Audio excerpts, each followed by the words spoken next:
he able to do the last couple games that made him more of a threat? I think he was able to drive a little bit more, cut a little bit more. His screening angles are getting better. He's getting more in tune with the offensive side of the ball. He's allowing things to come to him. Just everything that we've kind of preached. Sometimes it takes some time to click. And he's just making winning plays defensively in particular. And a lot of that leads to his good offense. And I think you'll be surprised as to how much better he continues to get. It just, sometimes takes longer than others to be able to get himself to that level. What's the scouting report on Northwestern? Again, just like everybody in the Big Ten, I think records kind of go out the window a little bit. I don't know Coach Collins, but I've watched his teams for years. He's an excellent coach. Teams play extremely hard. This team does. They've got one of the best players in the league on their team, and they continue to compete, continue to fight, and it'll be an extremely difficult matchup against a team that plays extremely hard. Well, that was easy. What's the key to slowing down Martinelli?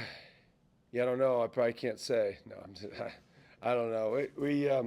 I think for us, we don't deviate a ton from our defense. We do little tiny details that we'll adjust to be able to, hopefully impact him to a certain level. And then, obviously you got to be able to score on him as well. So he's a difficult matchup because he shoots unique shots, where it's just like, maybe just a pick and pop mid-range. And it's like, wow, but he makes it every time. And so you just have to adjust a few things to be able to combat that. When you look at the film from the other night, what did you notice you guys did differently in the second half defensively? I thought we tried a lot better. Defensively, offensively, we were pretty tuned in the whole game. We got a little more aggressive in our ball screen coverage. I thought the first half we were tentative. We were probably in between coverages, meaning, if they do this, then that, and if they, set it, then you put a coverage. If they don't, you put this coverage on, and we probably had too much in there. We're just not ready for that, and so what it ends up being is nothing. Then you don't have any coverage whatsoever. Sometimes you just have to, pick your poison and live with it. But we didn't pick one, so then we just kind of were subject to all of it, and that was a pretty bad half defensively. So and I thought they played well. I thought they had a good game plan as well. Did you, excuse me, did you guys go drop on Steinbach in the first half, or was it just how it looked because you guys were in between coverage? That's how it looked. Okay. That's the problem. We will not go drop. No, we don't have a shot blocker to go drop. So, yep. I explained that at halftime with some very good language. It's very nice. Guys, this is what we need to do. This is what we're doing. Can you please do this? I said it very nicely like that, Tyler. What was it supposed to? What's that? Did you say what it was supposed to like? What was it supposed to be? You were supposed to be more up in coverage like we always are. We have a variety of ways that we're up in coverage, though. But it wasn't supposed to be drop. It's not supposed to be level and lower. It wasn't supposed to be that. I know that. We're not supposed to be in that, for sure. Excuse me, Koch had a nice second half for you guys offensively. What do you see his game at right now? Yeah, it's okay. He's just continues to get better. I think he's getting more and more comfortable with the defensive side of the ball, the physicality, the competitive spirit that we want to play with, and then the intensity that I coach with. I think he's, there's ebbs and flows for especially young guys throughout the season, and I know he plays with a level of maturity, but he is still a freshman, so he kind of hit a little tough point, and now he's starting to make his way back up, kind of regaining his confidence and focusing on things that he can control. I don't know if casual's the right word, but Bennett, whenever he has a big game, it just doesn't, like, nothing seems different about the way he's playing. It just seems like it's coming to him a lot easier. When he has one of those big games, or like where he takes over in the second half, like he did, do you see anything different about him or the way he plays, or is it just like this is just the way the game's flowing right now? Probably the way the game's flowing a little bit, but it's also a little bit with him is it's like he kind of starts to see it, and sometimes it takes, he'll have good games, and maybe a tougher game, and then great game, whatever. And then as the season progresses, he kind of starts to, and everybody does, our whole team, it just kind of like makes more sense. And then it seems easier and easier, and the flow is just a little bit better every single game. Now there'll still be, downs and ups and downs and whatnot, but you could kind of see out there he just had a grip on it. It just made sense. Everything made sense. Even the game before, who did we play the game before that? USC, the second half, I thought it made sense. Like it's just starting to kind of make sense to him. Not that it always has, but even more so where he gets himself into a flow, and that's what you're seeing. It's just like, man, it's just like a quiet 32. It's like, that's weird. That's who he is. It seemed like Isaiah was able to get down. He'll kind of play like volleyball a little bit against Washington. What makes him kind of be able to have that type of impact and skill set?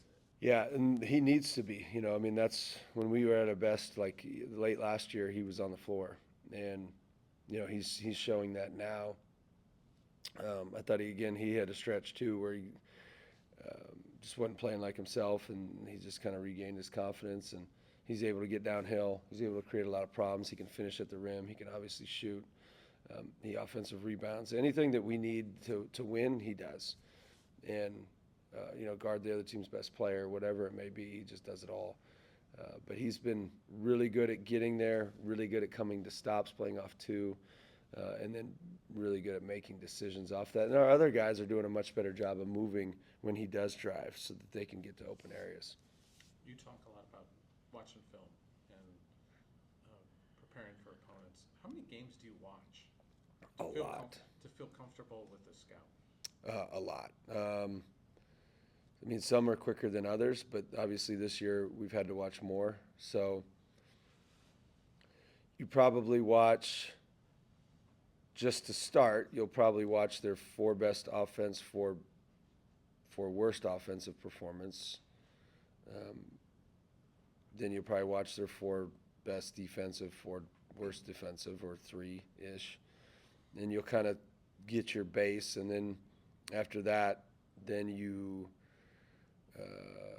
would probably watch all their personnel clips, so each individual personnel clip.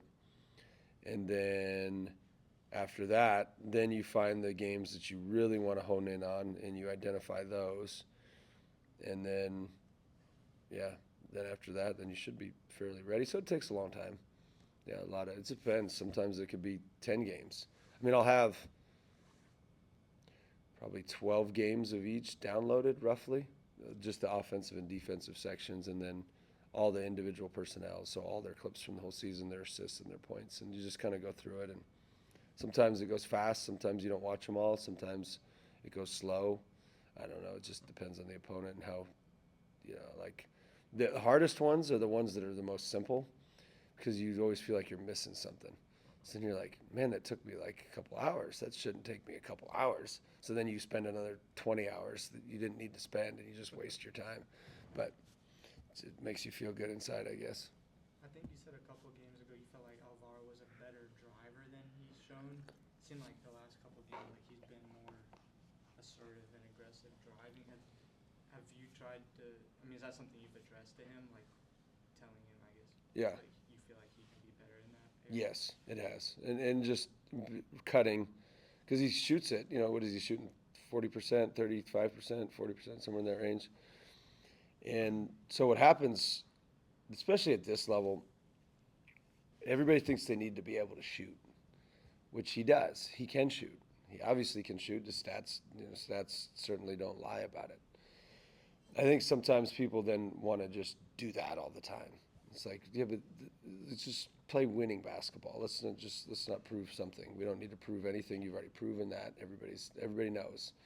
But now, because people are crowding you, now you can get by people because they're going to come up. And so, and then now that opens up your 3 again, because you drive by them a couple times, now they sit back or they close out short. Now you've got your 3 again. And so you just have to play that game throughout.